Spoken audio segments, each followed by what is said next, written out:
Hi everyone, my name is Hope Martin and I am the newest dietetic intern here at FLD, working under Megan the Trainer RD. I'm a master's student at Viterbo University and I'm working to become a registered dietitian.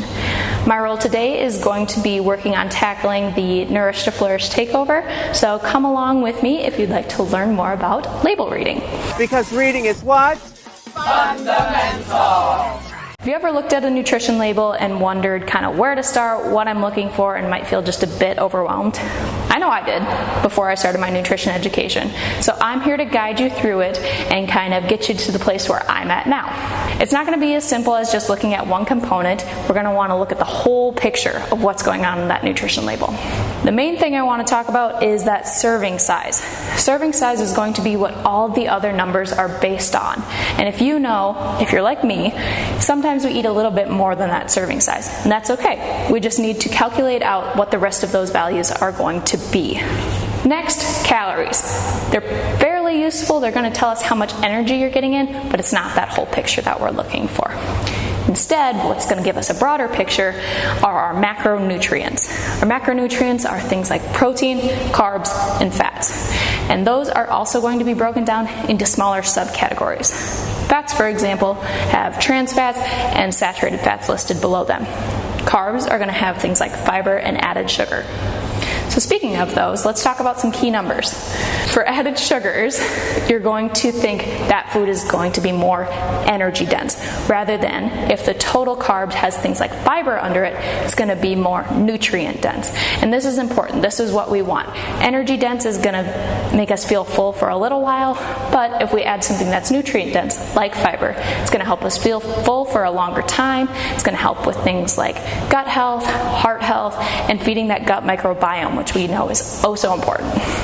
For protein, there's not a golden rule for how much protein one person should eat.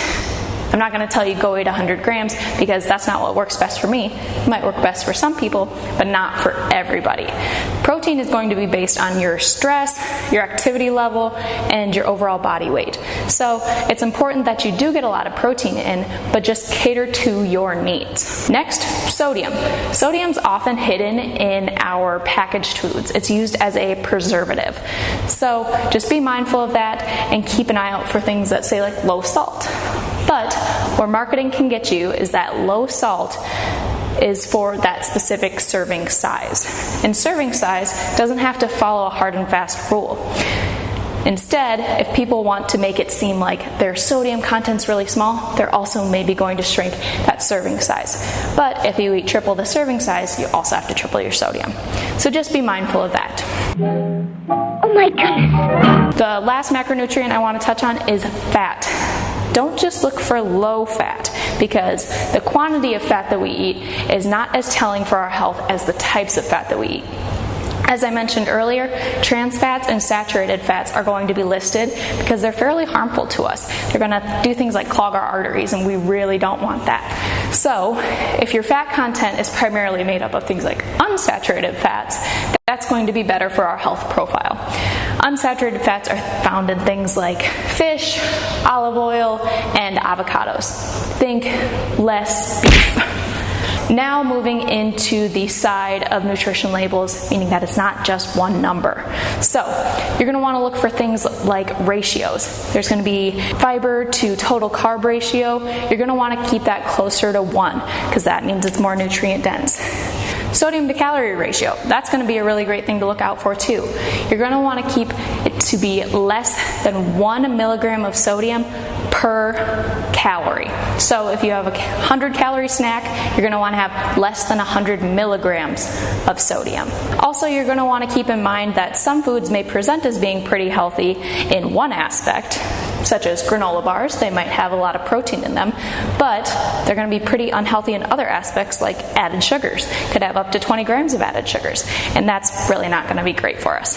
Another thing I want to touch on is that one food can hit many of our needs, but one food is not going to hit all of our needs. A great example of this is beans. Beans are often used as a protein alternative to things like meat, and they do have a lot of protein, but they're an incomplete protein, so you're going to need to add some additional amino acids from other sources. But beans are also pretty high in fiber.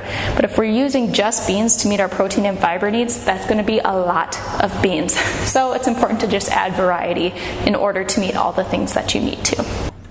Write that down. As we're wrapping up, I wanted to emphasize that context matters. What else are you eating that day? What are your health goals? Those are all going to be really important. So next time you grab a product, just check the serving size, check the fiber, and check if things are meeting your needs and they're fitting into your day. So label reading is about the whole picture. It's not just about one number. I hope this Nourish to Flourish Takeover segment helped you with your label reading. And my name was Hope, and I look forward to seeing you guys around.